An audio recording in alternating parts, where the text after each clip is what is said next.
Hey guys, welcome back. Yesterday on this channel, I posted my week 2 offensive line breakdown. And like last week, feel free to check that out. Today, we are back for a discussion and film review on the defensive side with my co host, Anthony Testino. Anthony, how are we doing a couple days after losing to the Patriots in a brutal fashion this past Sunday? We're doing. Um, we'll see. We play again in a couple days, so Absolutely. yeah, that's all I got. Fair enough, fair enough. But the point of this video is that we can kind of go back and look at the game and see what we can talk about, see if there's things we need to improve on, or there are things that we should be encouraged about, things that we want to see more of. So with that in mind, let's go ahead and dive into the film review portion of it, and you can take it away from here. Sure. So, kind of just setting the stage for the game. We kind of all saw that the first half was a little bit more of the defense on the field. Patriots ran a lot of plays in the first half, so there's more so there. Defense, I thought, tightened up a little bit, so not quite as much on the back end, even though it was obviously a very eventful fourth quarter. But yeah, we'll jump in. We'll start right at in the first quarter, and first one I got is 12-16. So this is a 3rd and 13. Yep, right here. And this has just been a theme basically. The entire both games that they've played so far. And I had a Twitter post I put out late last night and just mentioned that Miami right now is giving up 78% completion percentage. And I get this is a third down, kind of long, trying to keep everything in front of you. But my thing is that it's too easy. Everything is too easy. There's too much space, from where our closest defenders are to the ball. And it's been consistent, whether it's first down, second down, third down, regardless of situation. So here, and why this will be important as we get into the next play. But yeah, so again, no one there, no one attaches. There's no communication, so it's you could have. I mean, there's multiple guys in the area is what I'm getting at is that, and you have nobody really crashing down or anticipating anything. So again, this is it's a small check down here. We have a missed tackle. All of a sudden, it ends up being 4th and 3. So we'll move on to the next play, which is at 11:30. And now this is the 4th and 3. And New England just runs a simple spacing concept. You get some motion here, check. Okay, cool. No one motions really with it, so most likely zone. Okay, and then, this has been a thing for me too that I didn't really like after the first game, and I understand why it's happening, but I still don't like it. This is one where it kind of puts Jaelen Phillips in in conflict here. And for me, top of the screen there, he just really doesn't have a feel for doing this as often as he's being asked to. So I think when you're trying to find Willie Gay snaps, I love Jaelen Phillips and I hate to take him off the field, but something's got to give here. So, here again, you give up 10 yards to Ramondre, all of a sudden, boom, it's not a punt anymore. It becomes decision time. Now it's 4th and 3, and you get a guy in coverage that you don't necessarily want there. And it's that easy. I mean, clean pocket, just like he's warming up almost. All of a sudden, first down, we know how the rest of the drive finished. So, Yeah, so let me stop you there because that you brought up a question that I was going to ask you later, and that is that it seems as though in Anthony Weaver's defense with roots, to Baltimore, seems like they value having the same 2 linebackers on the field almost all the time, which has been Jordan Brooks and Terrell Dodson, based on Willie Gay's impact in the preseason and his immediate impact when he got on the field on Sunday. I was going to ask you whether they needed to look at either moving to more of a shared workload with Dotson or just replacing Terrell Dodson with Willie Gay. But you mentioned there possibly taken away some Jordan Phillips snaps in favor of Willie Gay. And is that a position that he has played through the preseason? And, well, obviously not during the first 2 weeks of the season, but is that something we saw him doing in the preseason, playing some of that edge role and, not necessarily as an off-ball linebacker? Not really. Not that I can remember, at least. But so and because it was noticeable that Willie wasn't on the field, week one. Obviously, you have some time, you think about everything. I don't know about, my brain constantly goes, but, so I'm thinking, like, why, again, Willie Gay, how do we get him on the field? What's the issue with this and that? The issue with him and Dotson sharing snaps is Dotson's the green dot. So, which I found interesting, because I would have thought it was, Jordan Brooks based on last year. But I do know that they wanted him, they didn't necessarily want him to be the Mike. So I kind of thought it was coming, but when it was official, it almost now, like, the situation that they're in kind of handicaps you. So can't really take Dotson off the field. And I know that I don't want to take Jordan Brooks off the field. So linebacker snaps. So you either have to find a way to get all three of them on the field, which they did do in this game a little bit. Or it's he's got to play some sort of an edge role. And I did tweet this as well, where, I mentioned just, hey, I don't necessarily love Jordan Phillips dropping back in the coverage as much. I don't like seeing Judon do it. I don't like seeing Bradley Chubb do it. I don't like seeing, Chop do it. I don't like seeing any of them do it. It's not their strength. It's not what they do. Do you have to do it? Of course. But again, at the rate that I see it, it's the kind of defense, like, it comes with the territory. When you line up in a 5-2, you're not bringing 5 every play. So when you bring 4, it's, one edge is typically dropping off, aside from, the times you sneak a tackle out or whatnot, Right. So for me, it is tough because I love Phillips. He sets the edge, he rushes the passer, and, they don't tell you what play, they're going to run beforehand. But, we're getting picked apart here underneath. Again, I also put out a tweet just talking about, the ADOT completion percentage, the fact that teams are just staying ahead of the sticks. They're kind of dinking and dunking us to death. And, this is a theme in this game that Phillips really has a hard time because he's just it's not his strong suit. That's not what he's there to do, So for me, it's either Phillips or it's Chubb. However they want to do it, got to find a way to be better and, get guys that are excel in coverage a little bit more, underneath until we can kind of get that figured out and things tighten up. And again, the easy stuff doesn't look so easy. Yeah, absolutely. That's why I have you here, Anthony. I mean, I didn't even think about Charles Dotson being the green dot and not being able to get him off the field, but that makes perfect sense. Let's keep moving along here. What do you got next for us? So we'll go to, we'll go 1046. So this is a play action here, and this is just kind of shows, like, you look at last year, and I remember, and even the year before that, whether it's Wilkins, whether it was Sieler, whether it was Calais, it seemed like, we made a lot of stops at the line. We made a lot of stops, in the backfield, TFLs. Like, I had faith, in the front making plays, and it's just, we're not quite there yet. Now we're young, right? Again, hate to sound like a broken record, but we know that the growing pains are coming, or were coming. So, I mean, none of it's truly that surprising. Was hoping for a little bit more of an impact, but again, linebackers here, because the D line's not necessarily getting, winning battles of their own and making plays, I feel like the linebackers, have a little bit more on their plate as far as, trying to scrape and get down and do what they got to do, to clean up. I mean, that's a linebacker's job regardless, but I think you kind of get what I'm saying. You know what I mean? It's kind of like a safety, looking at one corner on one side, another corner on the other side, like, where you got to help, so when you get play action here, they're heavily influenced, and that's exactly what the offense is looking for. They get everybody flowing one way, and then Drake pulls up, and it's a little bit of a tight end leak. It's a good design.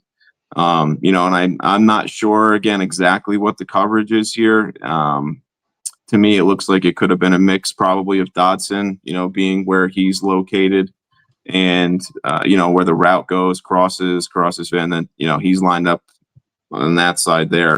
So between him and then Rasul also carrying the the long post, where I think he needs to let that go at some point, and let Minka handle that, and then he comes back and it very reminiscent and of Jalen Ramsey's first pick last year when he last year or 2 years ago when he came back, where he carried a post, said no, I know the wheels coming behind it, turn, pick on Mac Jones, easy money. So it's just it seems like they're just either getting out coached, out schemed. Guys are trying too hard to make a play. It's a combination of all of it, Right.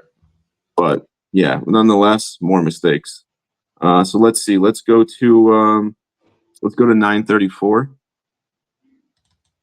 And we all saw this one. This one's quick, and it's just another play action where, again, you look at Matt Collins. He's lined up kind of in that wing spot there.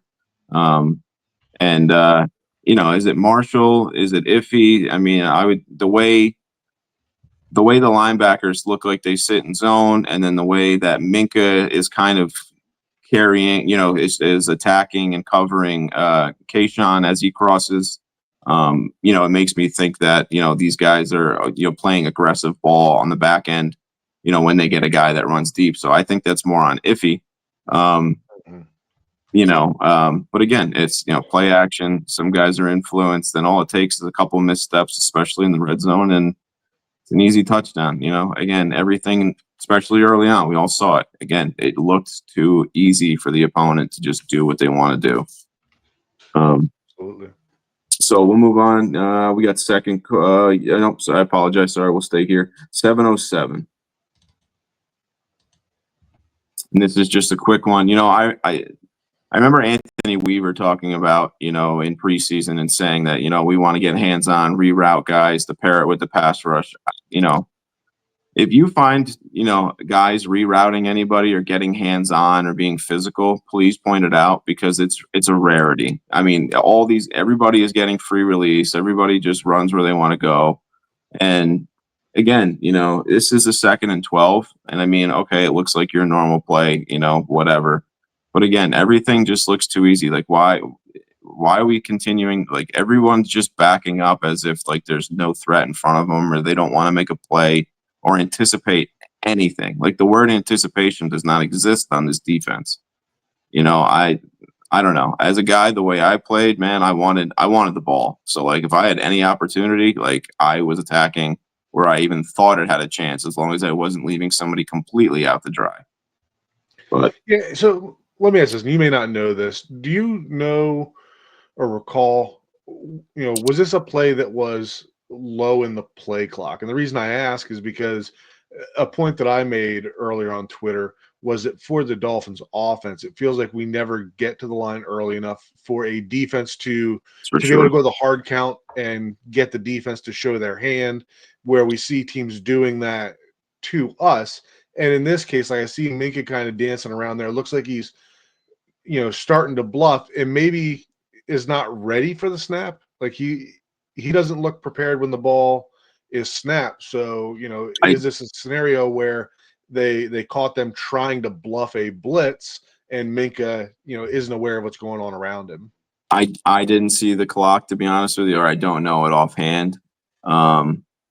Yeah, I'm sorry, buddy. I can't give you a good answer for that. But you saying that, I did see that a couple times where, guys were mid communication or, changing something, and, the snap was, and then there was the snap. So, wouldn't surprise me, but to just, also to kind of tap into that point, that's another thing that I have written down too, is like, again, there's just not a whole lot of movement, prior, there's not a whole, like, it almost seems like everybody is literally lined up where they're going to be dropping. I mean, I went and actually watched a little bit of the Chargers defense against Kansas City.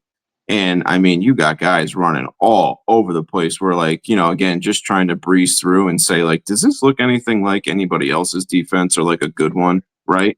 And it was night and day. Again, I don't know exactly what they were doing. If I, spent a little bit more time getting into it, maybe I could tell you a little bit more information. But you can just tell, like, it looks entirely different, like where guys are coming from, where they're ending up, how fast they're getting there,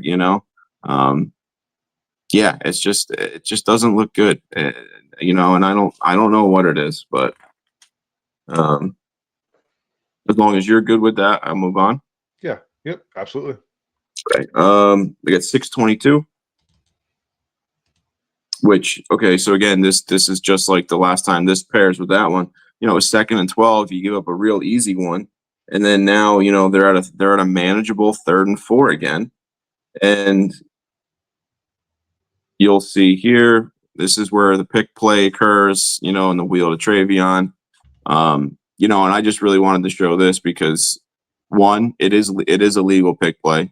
He's within 1 yard, of the line of scrimmage. It actually really doesn't move.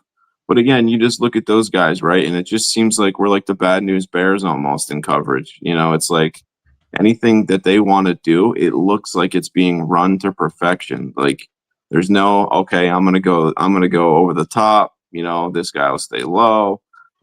There's no switch. It's just like, they talk about it after, and it's like where they're all learning to do this stuff for the first time. It's just, some of it is just really discouraging.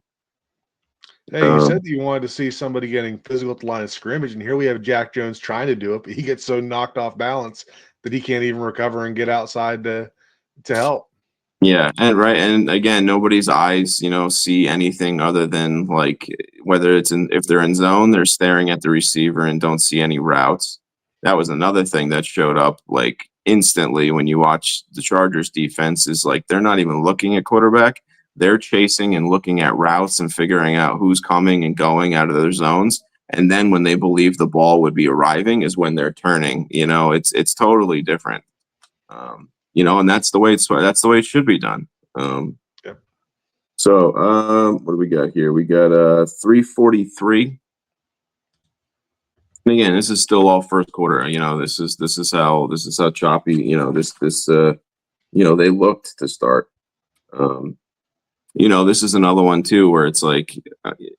It's play action. You get some influence there. I thought the coverage obviously was better. Hence, Drake taking off and running rather than, throwing it. It's good effort by Zack. But I look at it and it's like if you really follow where each guy, responsibility is. I just wonder, like Jaelen Phillips, like if you just watch Jaylen here. Yep. Jaylen out. Like who are you covering? He's not turning and finding it like an open guy or like. A crosser to say, oh, that's the guy I got to take away. It's just watching Drake and drifting in the no man's land. Like I just, I'd rather him go and be aggressive and attack the quarterback. He doesn't belong out there. This doesn't, I think about it where like, if this was the Ravens, right? Like maybe that's like Kyle Van Noy, right? Somebody a little more athletic and dropping in the coverage can do a little bit of both. Jaylen is really just a pure pass rusher in my eyes. Like he's athletic, but like, he's really just a pass rusher, and you're asking him to do this. I think this is really where Willie Gay needs to, get some reps. Yeah, I agree with that. And I mean, watching that clip, he's dropping back, and all the receivers are covered, and he's just kind of covering up space where he could be getting up there to, try to help with the pursuit of Drake May. So Zach Sieler was the one in pursuit there. One of the things I've seen over the last couple of weeks is that people are saying, Zach Sieler got his money and now he's kind of disappeared. I have high regard for Zach Sieler, but I wanted to get your thoughts on it since you watched the All-22 on the defensive side a little more than me. Are you seeing a drop off in his play, or is he still playing at a very high level and we just haven't seen it on the box score yet? It falls into, like there's nobody in this league that's like, I mean, like what Aaron Donald is like maybe your only guy is like a game record, you know what I mean? But like everybody, and then what Chris Jones you can throw into that, but it's not like, he's had help around him too, and it's scheme. Like you need all of it working in order to be a good player. This is the NFL and football. Like you don't just go out there and like, and just get it done. Again, we saw these kind of, growing pains coming, and he's kind of babysitting guys next to him, for lack of better words. Like these guys, they have a lot to learn. They don't know how to play off of each other. They're how many times I've seen Kenneth Grant and, Jordan Phillips get, like wham blocked or some, get trapped or whatnot. Like they don't know what's coming and what's going yet. They haven't learned these things, and, again, they're still babies when it comes to this stuff. So Zack's really just, he doesn't have very much help right now, and whether it's single blocked or doubled, it's when you're not sure of what you're going to get and what you're going to have to do, and you're trying to help and make, and it's just not the best, again, it's not the best position for Zack. It's got nothing to do with Zack. All right, good deal. Let's keep moving along. I got 55 seconds.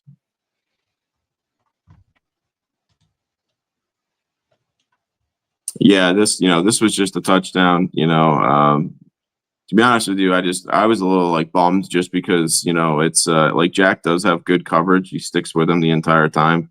And honestly, I really just think that's a terrible ball. I think that thing hung up there forever. I think it was underthrown. Yeah, just, I don't know. Just again, I'm thinking that needs to be picked. But, it just makes me wonder, like, Jack Jones being the ball hawk, like, again, is he another one that's like, oh, coach has me doing this new technique and want me to play a certain way? Like, are these guys, just thinking too much and not playing ball? Because I really just think that's a ball that Jack should at least find and be able to make a play on. But, again, you tip your cap. They scored. But I think it was a little fluky in my opinion and not something that should have happened. We'll keep it going. We'll go to quarter two, and let's go 11-14. So again, you got bottom of the screen. This is just Jaelen Phillips again in coverage. So you get a one step, you get a drop. It's just, again, it's nothing. But I mean, they did this so much. They were literally picking on him is what they were doing. Whether it was quick outs or it was the out and then the sit behind it. It doesn't matter what it is. Like they did this numerous times. And again, it's just, I need people to understand too, like when you get angry with players or you get mad, make sure like it's channeled in the right direction, because it's not Jalen's fault. Like he's being asked to do these things and it's not what he does. So, you can get mad at Jaylen for not knocking the ball away or making a play or getting picked on, but reality is he shouldn't be asked to do these things as much as he's doing them. So, yeah. So that kind of brings me to another one of my questions that I had for you. And you kind of alluded to it earlier, that when you have a 5-man front, that you're almost always going to have one of them dropping out. And when you have, the 5-man front and Chop Robinson is your other defensive end, right, or your other edge player, however you want to label that, Chop's almost always going to be the one rushing. So an offense can almost anticipate that Jaelen Phillips is going to be the one dropping into coverage. And if I'm a quarterback and I feel like Jaelen Phillips is going to drop into coverage, that's where I'm going to go almost every time that I can. So the question that I had that kind of along those lines, it seems like opponents are better at throwing into the Dolphins blitz than the Dolphins are. And you kind of put this under the same category. Do you see the same thing, that when we're on defense, it feels like our opponents are doing a much better job of finding those blitzes and throwing where the defenders are leaving compared to what it is when we're on offense? Yeah, absolutely. Like I mean, again, these guys are completing 78% of their passes. And again, they're staying ahead of the chains. They're not putting themselves in bad situations. And again, when you have players that are, all the things that we're going through, and there's more, we only have so much time here to get through things, but if we look through everything, I mean, this is what shows up all game long for the most part. Like there's a handful of good and there's just a ton of bad, so kind of, again, going to your thought though, too, with Jaylen. So, that's the other thing is, okay, so if you think, which again, this is something that I tweeted, but if they think that Jaylen is the best guy out of their edge group to drop back, then okay, then put Willie on the other side And now you can have Willie and Jaylen dropping, which again, I don't love Jaylen, but if that's what you're going to do and that's the world that you want to live in, at least put the two best guys on the edge. So that way now you can drop both. And at least you can play a little bit of a game and cat and mouse, and then you're just overall better in coverage. But I don't know. I mean, Chubb's rushed well, I think, at least in spurts, but there's give and take with this whole thing. And right now, I mean, offenses are really just taking whatever they want. Right. So I don't know. I'm really curious to see because, on a short week, you don't have all the time in the world to game plan. So you're really just kind of rolling out with like your base stuff that guys are most comfortable with. So it's a lot of familiarity, especially with the fact that we play Buffalo twice a year. I mean, there's not going to be too many surprises, but I hope that there's some sort of adjustment, whether it's simply just personnel or what, it's above my pay grade. You're right. All right, let's keep moving along here. Let's go to 1036. And this was just one and I kind of started to watch a little. I watched some of the Jacksonville game, and this is something I plan on doing. So don't hold me to this if it ends up being inaccurate. But I saw a lot more 4-man fronts than and it just feels like there was. I think I counted 24, 25 snaps with this 5-2 front, and I personally don't like it. And here is kind of a prime example. I mean, so I know you have the mouse. But, if you look at Brooks at the beginning of the play, so he's kind of apexed over, which means he's splitting the difference in between the tackle or the last guy on the line and the slot receiver. And he's probably a little bit further inside. If he was truly apexed, he'd be a little bit further outside. But by having that there, I feel like, in the ball where it is, being on the right hash. So now Dodson here has kind of slid over and is trying to account for, and kind of it's about balance, right? You don't want to be too lopsided or too overloaded. But just by his pure alignment, I mean, he's giving a quick, easy out where it's like, you're giving the tight end leverage. And again, just another easy one where these guys are just, they're just taking this, and it's pitch and catch. So, just another one of those things where, it's too easy, and you can see why, the teams are converting at the rate that they are. Third downs, fourth downs, it's just really disheartening. We'll move on to, let's see, what do I got? I got 610. And this is one I think I got to see it again, but this is where Brooks gets a little, gets sucked into the play action. Another one's just kind of showing how everybody's kind of making their own mistakes. It's getting into play action, losing his man, and then it puts Judon in kind of a tough spot. Do I go? Do I drop? And it's again just. It's the exact situations they want. Patriots have two options there, and we have one guy to cover it. Because guys, whether it's false steps, just not understanding what they're supposed to be doing, guys being out of position, it's all of the above. Just before the 2-minute warning, and this ends up being one of the positives, I thought, even though, there was a chance that Dre could have put one, on the money and, with Henry's, length and bodies, body size. I thought, maybe if Dre puts it in the right spot, it's a touchdown. But this is kind of what they're asking Trader to do. He's communicating. He ends up in the slot, man to man.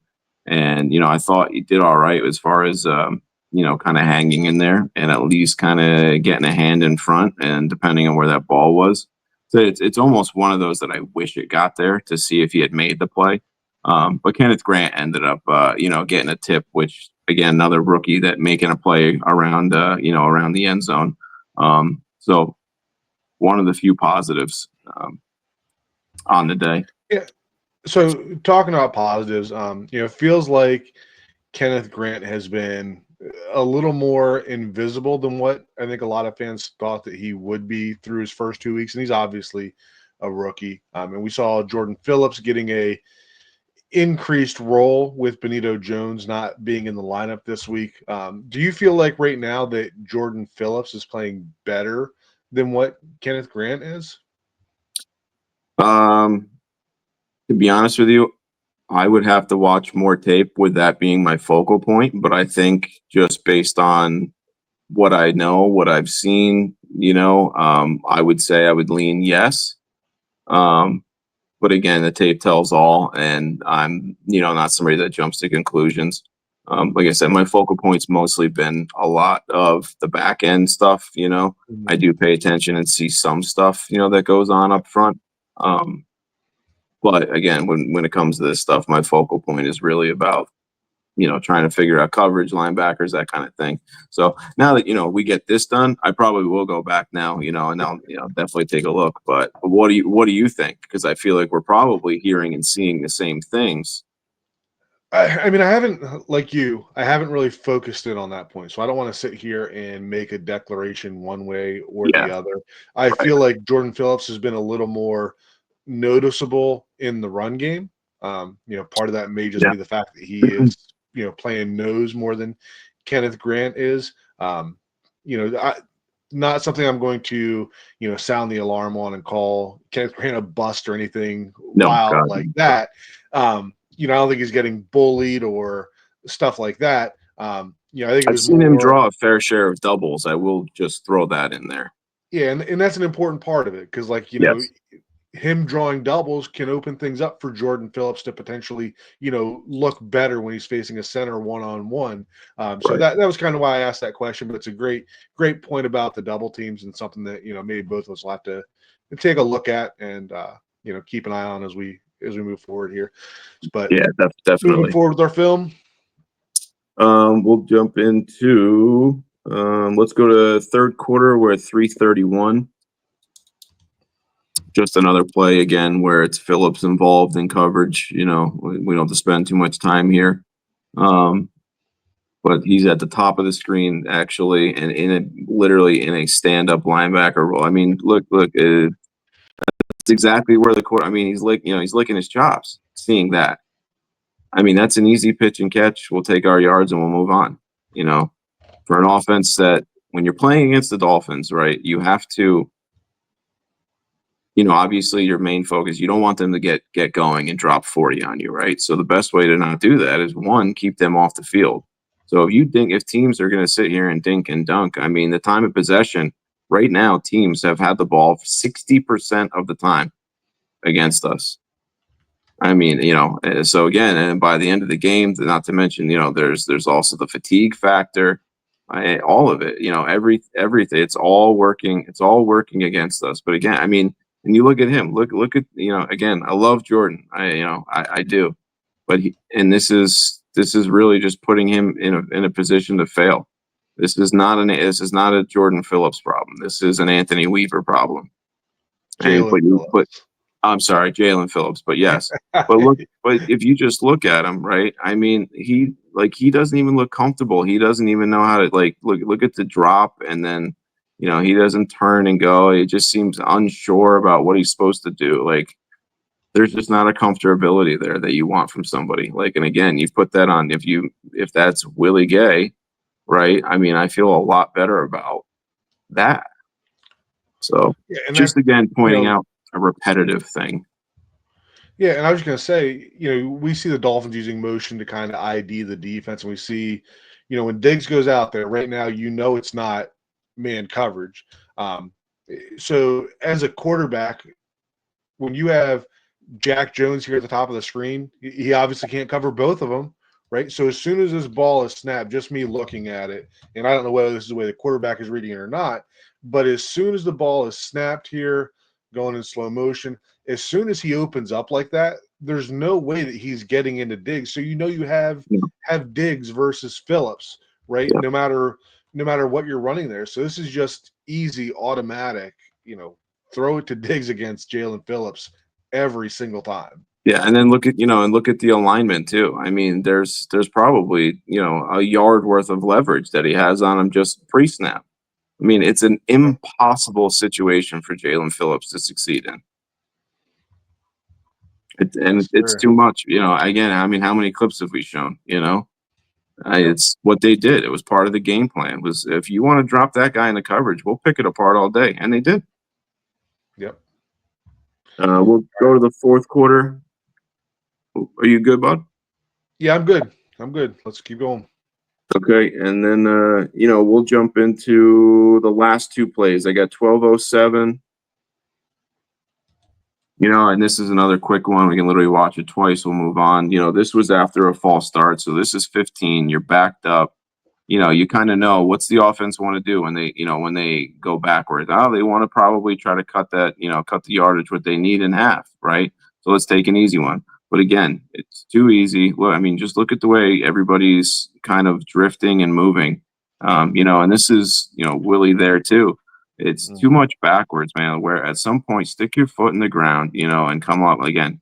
Where's trying to bump a guy off? Where's press? Where's just anything, And it's just been a theme. It's been a theme the entire time. So again, when you do that, and that's when you get 78% of completions against you, and teams are again converting third downs at I think teams are 14 of 27 so far this year in third down situations. And the average distance to go on third down is about 5.5 yards.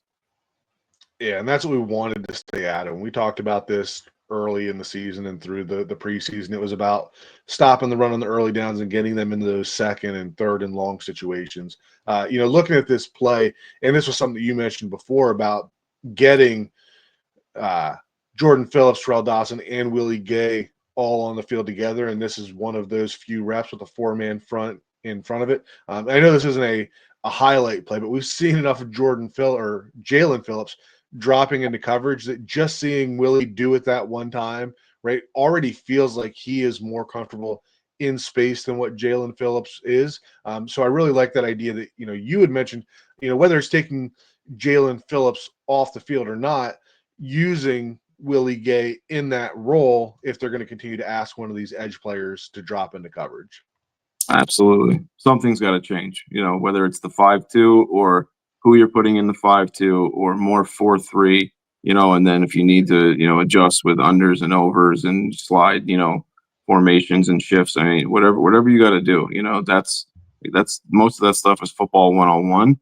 That can be a quick install with, a big 10-day break coming up before the Jets after Buffalo. So something's got to change fast. Absolutely. And last one, 11:26, and this was just a great play by Willie. This was just, again, limited snaps, quick diagnosis, and, it comes in to make a play. It just seems like, right, like if Willie's on the field for 3 plays, 4 plays, whatever it was, and he makes a play like that, like that's just a guy that seems like, I mean, football changes every year. Guys have good years, guys have bad years. Sometimes the ball just bounces a certain guy's way. Willie Gay seems like it's going to be one of those years. If you get him on the field, the ball will find him and good things will happen when he's around. I need that on the field right now because Miami is desperately lacking some sort of spark, consistency, coverage, confidence, all of it. And I think Willie Gay is one guy that can at least provide some of it. And hopefully guys can thrive off of that. And this group can get back on track because they are better than this. Yeah, and this is a play that I remember watching live, and something that you had talked about earlier was how they were caught at the snap, still communicating, hands up, pointing, and this is one of those scenarios where the defense is not ready, right? The Patriots do a good job of catching them off guard, and yet Willie is still able to just trigger and chase down that ball, right? So we're talking about getting caught with our pants down in certain situations. Then you have a guy here that That's exactly what's happened. They're snapping the ball before the Dolphins are ready, and at that point it's just instincts, and Willie just takes off and makes the play. So I agree wholeheartedly that we need to see more of Willie Gay in this defense. And that's kind of what I was just thinking too. Is like, I really wonder if that play kind of encapsulates what's been going on, where it's just, look, we weren't even ready. So when the snap happened, we're just playing football, right? We're not even thinking, and we make a play. Maybe that's what's going on with this entire group, right? Everybody's thinking about the outside noise and being in positions and doing things that they haven't done normally, or the defense, whatever it is. Let's just get back to playing football, man. And play fast, make plays. So a couple more minutes here before we wrap it up, and had a couple of questions I didn't get to during the film review that I wanted to run by you.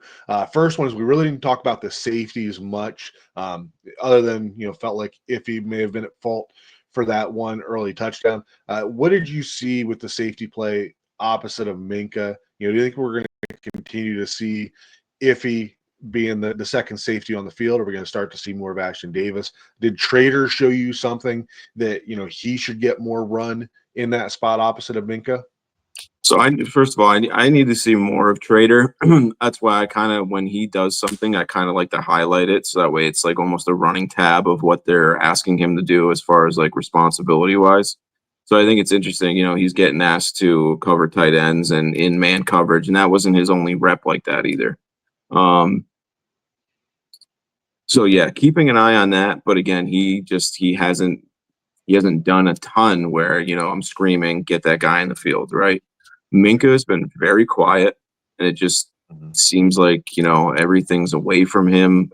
He hasn't had too many opportunities. But he's a guy that needs to be a leader. He's a guy that needs to, make sure that these guys are in the right spot, and I wonder if he can have more of an impact when it comes to, getting guys aligned and calling things out, or just from a communication perspective. I mean, I was excited as literally anyone to get Minka back for all the time lost. And, 2 games in, and it could have been anybody back there right now. So Right. just waiting for Minka to have the impact that I know he can, and I want him to. Iffy seems like he's showing up on tape for all the wrong reasons.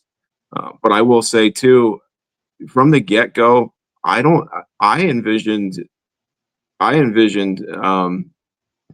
Iffy being more in the box, as like him being your third big, like, your third safety in the box, like getting in, Same. getting in passing lanes and using his length. Like, he's 6'3" and long. He's also showed up on tape as like a blitzer, so like when you just stick him back there and cover two, again, another guy that I just don't feel like is being used right. Like, I just think you can do more. And not to mention too, like, this whole Jason Marshall thing is an experiment. Like, let's see what Iffy can do in the slot. If you're just gonna sit there and play zone, I think, again, like, we throw stuff at the wall until something sticks. Like, again, every year is different. You don't know what you have. You don't know what's gonna work. It's not gonna be the same thing as last year, and we still haven't figured out what that is this year. So I would keep it rotating and keep it going until you figure it out. I mean, that's what they have to do. But if he's a guy I really want to see in the box more and playing in, the high post and robber and, blitzing and that kind of thing, and in the slot. So, yeah, again, if they move him off, high safety, I have no problem with that. But I'd like to see him tried in another role. And then Ashton Davis has really been on the field for, very little. But it's weird, but it's funny. I also have seen him in the box too, where I'm kind of like, okay, I think he's capable. And I remember vaguely like going through PFF stuff and seeing, like, he did have like a decent number of box reps, and like it actually made plays while in the box. But he's another one that, like, I kind of always thought was probably he's going to be your high safety guy, like rangy with the ball skills. That makes more sense as far as what his skill set is. So yeah, and this is like, again, it's just kind of a theme, and it's the same things all over. just guys I feel like are not being put in position to succeed. And then it also just seems like we are running the most basic coverages and there's no energy and it's lackadaisical. And I hate to sound so negative because I love this team and like I see how like I'll always be optimistic about turning it around because you can, I can sit here and say, you know, if they do this, if they do that, if they do, this, that, and the other thing that like we can get this rolling again, or if they do this, I think this will be better, right? Suggestions, that kind of thing. But I mean, we're just dudes talking about football, but Absolutely. yeah, it stinks to be so negative because I don't want to be, I want to see this team do well, but I think guys need to be put in better positions to succeed. And I just don't think that's happening right now. And I don't know why. I don't know if it's a Weaver thing. I don't know if it's totally a player thing. Again, we talked about it one other time. Like, did he sign off on saying like this is good? I have enough to work with, or is he quietly like, just so you guys know, like I'm gonna have to really figure this thing out, and and then temper your expectations. So I don't know. All right. So It's you tough. and I texted throughout the game on Sunday, and I know that me and you kind of rode the same roller coaster of emotions as thinking the team was back to thinking this team was trash and back and forth. So it feels like we're kind of down here. So let's bring it back up as we head out. What did you take from this game that can give our viewers a little bit of encouragement that on Thursday night versus Josh Allen in Buffalo, that this defense will not be a complete embarrassment? So they obviously know Buffalo pretty well. So I mean, familiarity does work in your favor. Now they have it too, but if we use it correctly, it can be a positive. I think the fact that, we didn't love how they came out, but they didn't quit either. I mean, they had every reason to just say, like, pack it in because it feels like, the world is falling with the way the fan base is, the way talking heads are on ESPN and TV and everywhere in between. They may say like they hear the noise. Let's just be honest. They hear it. Somebody does, somebody shares it. They know what the perception is right now.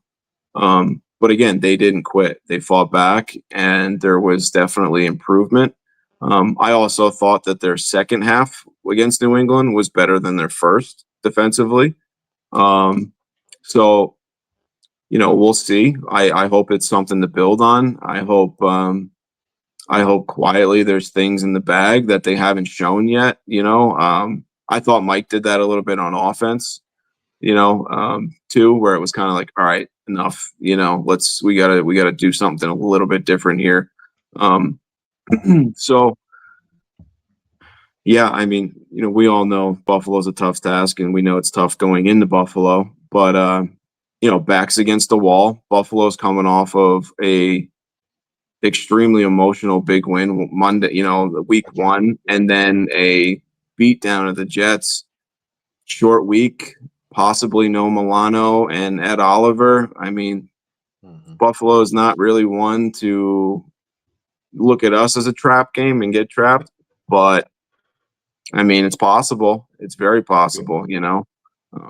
They're football players just like the Dolphins are. If Miami wants to show up and do the right things, they can beat anybody. That's I truly believe in any given Sunday. So now, I mean, would I put my money on it? Probably not. But Right. I mean, I'm not going into that game just chalking it up as an L yet. So Good deal. we'll see, bud. Yes, sir. As always, appreciate it. Gonna wrap it up here. To our viewers, really appreciate you guys checking this out. Encourage you guys to leave some comments on the video, and you can come find us on X. You can find me at OL Coach Smith 63, and you can find Anthony at Tino 9322. As always, thanks for watching. We'll talk again soon. Thanks, Eric. I'm gonna go get some sleep.